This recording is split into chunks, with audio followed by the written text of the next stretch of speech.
بالحلول ولا التحقق باتحاد فالاتحاد طريق كون الكافرين ذوي ارتداد هكا زعموا بأن العبد رب وهو عبد بالسداد زوا كرشي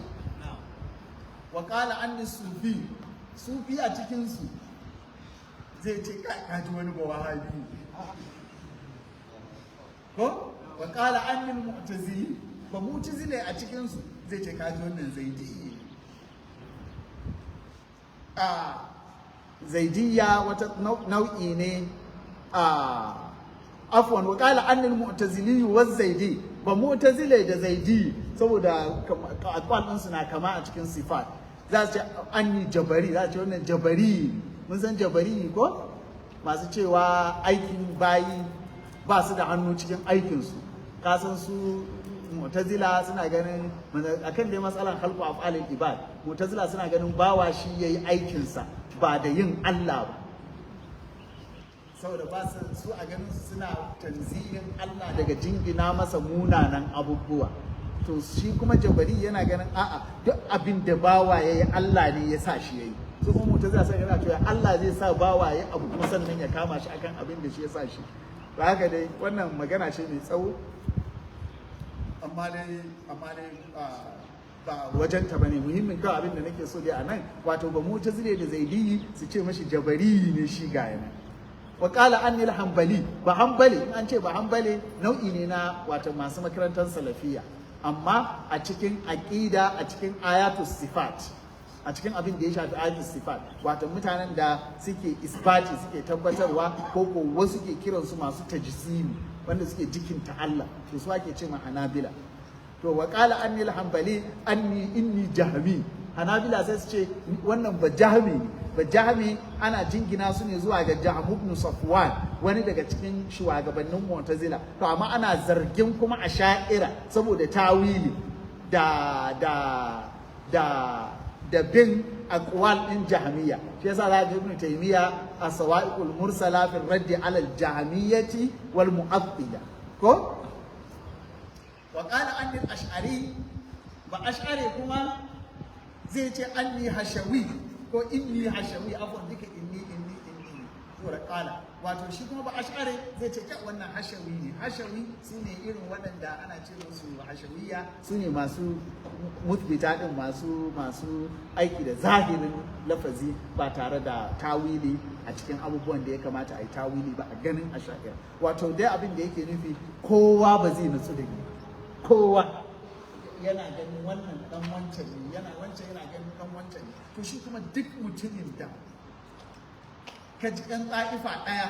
gaba ɗayansu sun yarda da shi ɗan wasu ɗa'ifa ba su yarda da shi ba to akwai ƙanshin ta'assubanci a tare da shi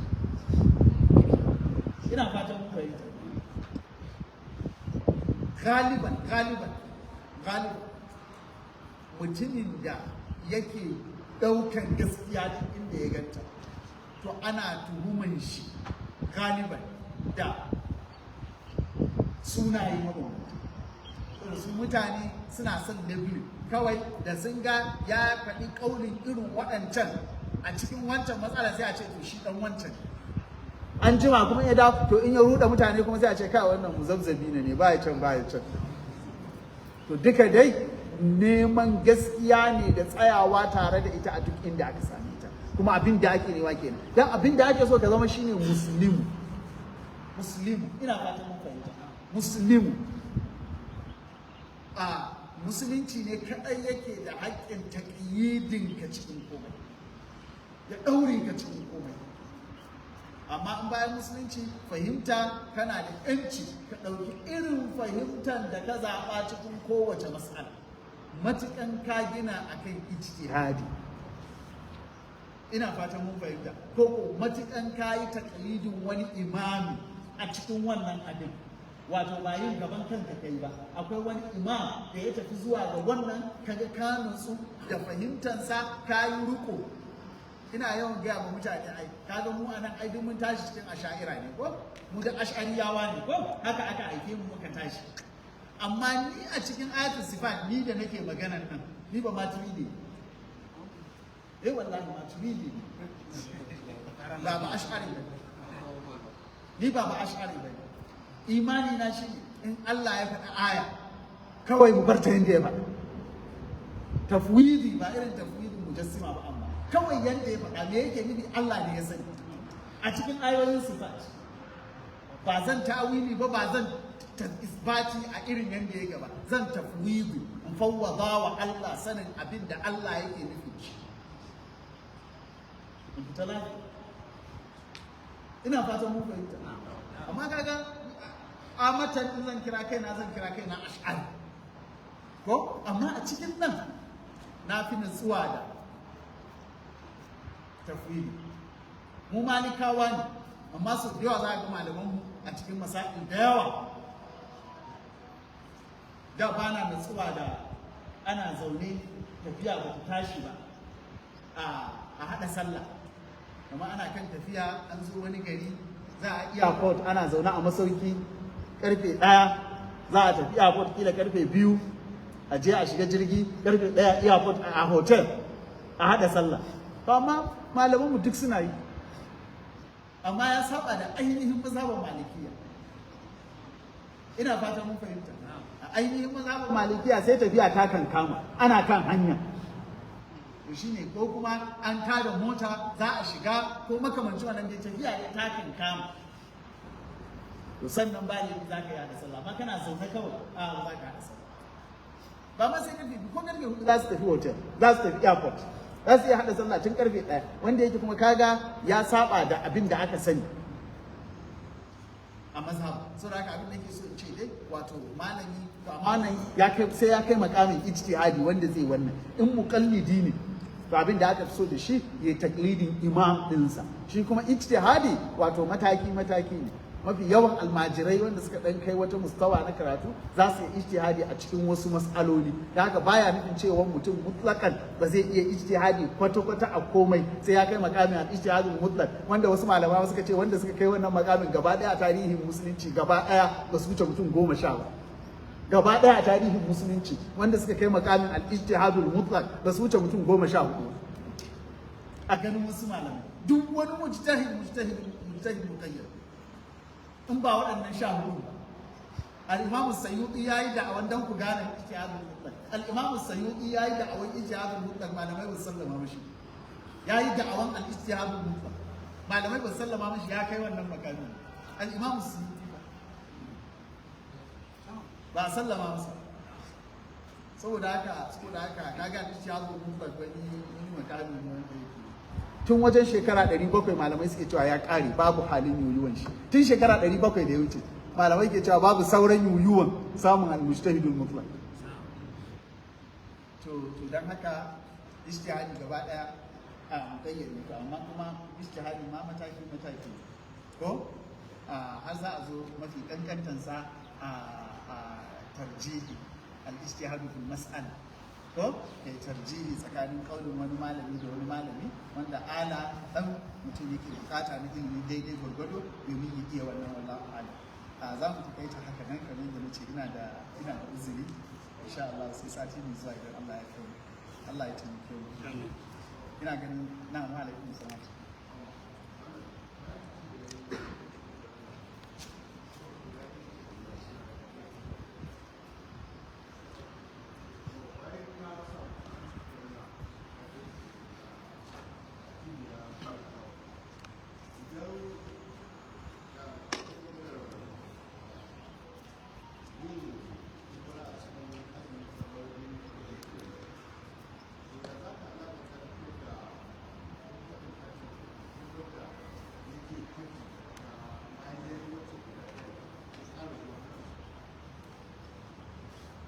Wato girman lada daban, a hakikanin ibada daban. Yanzu misali an ce in ka karanta qul huwallahu 1 kana da ka karanta sulusun alqur'ani, shikenan sai ka ce bari in daina karanta alqur'ani in daina karanta qul huwallahu 3 saboda yana daidai da karatun alqur'ani. Sai ka ga abubuwa biyu daban-daban ne, so ba bambanci tsakanin wannan da wancan.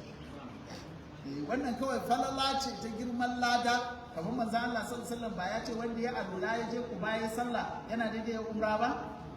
da shi kenan sai ka ce kawai bari zauna in je in ta zuwa Quba ina sallah ba zan yi umra ba ya raka'a biyu kaga ba haka bane ko na'am akhi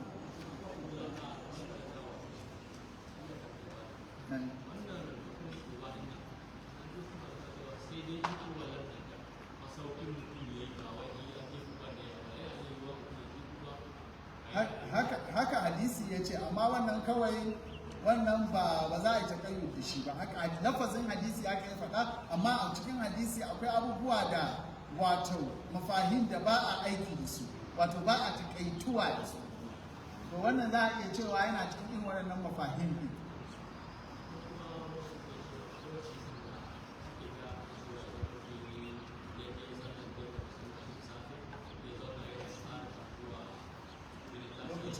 duha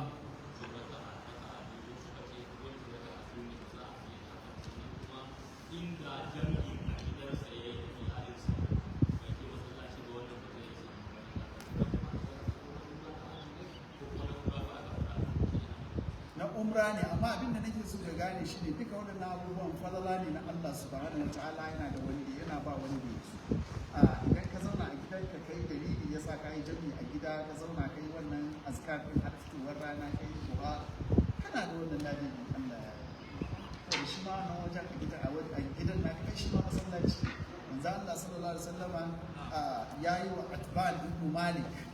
uzuri ko saboda nauyin jikinsa ya yi sama mashi wani waje a cikin gidansa ya ce shi zama mashi masallaci ya rika sallah a nan waje ko wanda ya zo na gida ya sallah saboda wani uzuri ne da haka za mu ɗauka wannan wajen a cikin masallaci to wato biyu ne a daidai wannan lokaci amma tun daga fitowar rana har faɗawa har intisabin ta to za ka iya rakoyin har takwas amma a daidai nan biyu ne amma za ka iya har takwas har sha biyu ma amma mafi kyau takwas akramakallah su'al na sassakuna akhira man yas'al saboda dole zan fita yanzu kai kuma kana tambaya sako ne amma dai za mu iya bashi a ka faɗi to sako wani manomi ne ya ce a muku magana ku ƙara bayani akan magana noma da kuka yi na rani yadda mutum zai iya cire abin da ya kashe a wurin to ya ce fata wanda ya tasiri je sun yi taro a Kaduna ya kira da dare ce muku magana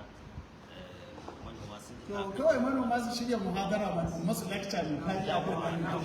manoma su shirya muhadara ina shirye in yi bayani da fadi wani ya tambaye wai to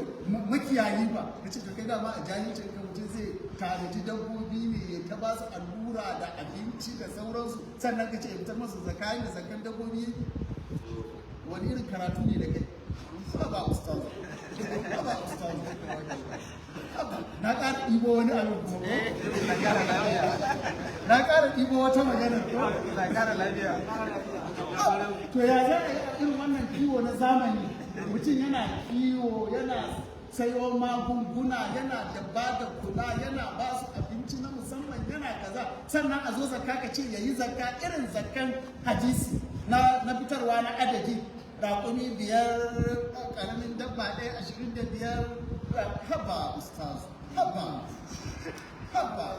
ai dole shanu 30 a fitar da ɗaya ai ba zai yi annan ai dama hadisi sa'imatil ganami sa'imatil ibli menene sa'ima wanda aka kora su suna kiwo suna cin abinci suna cin ciyawa a gari ko ba haka ba as-sawa'im to mun sani nan mafhumu sifa ne malamai da ba su amfani da shi da maganganu da to amma ai dama al-ghanamul ma'lufatu al-baqarul ma'lufatu al-iblul ma'lufatu tana da hukuncin ta da ko ba haka ba ai al-ma'lufa to dai ba komai ne a bani lokaci na ce an makara yau ba lokaci wato waɗannan matsaloli ne muhimmai idan ba mu kyautata fahimtar su ba za mu yi ta kuskure a cikin abubuwa da yawa wanda ya kuma kuskuren nan lokacin a zauna a duba su yayi sannan babu laifi inda wallahi ina shirye insha Allah ban inda ina gari ina shirye dan kaddamar da mata inda ina ƙasa nake nufi ina shirye dan kaddamar da muhadara mai faɗi a cikin wannan masala na wato wancan mai shanu kar a ce ban yi bayani da kyau ba a nan zakkan shi zai koma zakkan kuɗi ne zai koma zakkan al'amwalu tijariya ne saboda haka value dabbobinsa za a yi da fitar da rubul ushir ina fata mun fahimta ya koma yanzu shanunsa sun zama kayan kasuwa na jawo wata magana aka sa ta hukuri sallu ala nabi Allahumma salli ala sayyidina Muhammadin fil awwalin wa salli ala sayyidina Muhammadin fil akhirin wa salli ala sayyidina Muhammadin fil mala'il a'la ila yawm الدين سبحان ربك رب العزة عما يصفون وسلام على المرسلين والحمد لله رب العالمين